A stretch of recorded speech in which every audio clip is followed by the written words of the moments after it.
ಅಬ್ಬಬ್ಬಬ್ಬಬ್ಬ ಏನು ರುಚಿ ಅಂತೀರ ಇದ್ರದ್ದು. ಈ ವಿಡಿಯೋನ ಸೇವ್ ಮಾಡಿ ಮಿಸ್ ಮಾಡದೆ ನೀವು ಟ್ರೈ ಮಾಡಲೇಬೇಕು ಅಂತ ಹೇಳ್ತೀನಿ. ಅಷ್ಟು ರುಚಿಯಾಗಿತ್ತು ಮಾತ್ರ.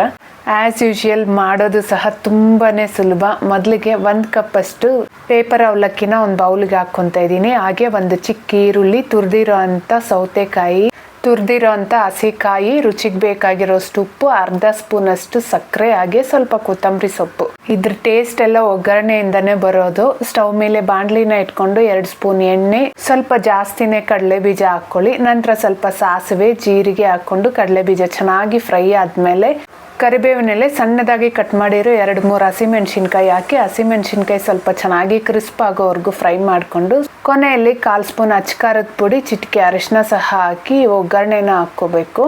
ನಂತರ ಮೇಯ್ನಾಗಿ ಇಲ್ಲಿ ಒಂದು ಅರ್ಧ ಲೆಮನ್ನ ಸ್ಕ್ವೀಸ್ ಮಾಡಿಕೊಂಡು ಕೈಯಲ್ಲೇ ಚೆನ್ನಾಗಿ ಮಿಕ್ಸ್ ಮಾಡಿಕೊಂಡ್ರೆ ಸಖತ್ ಟೇಸ್ಟಿ ಉತ್ತರ ಕರ್ನಾಟಕದ ಸ್ಪೆಷಲ್ ಕಲಸಿದ ಅವಲಕ್ಕಿ ರೆಡಿ. ತುಂಬ ಚೆನ್ನಾಗಿರುತ್ತೆ. ಮಿಸ್ ಮಾಡದೆ ಟ್ರೈ ಮಾಡಿ. ಬಾಯ್.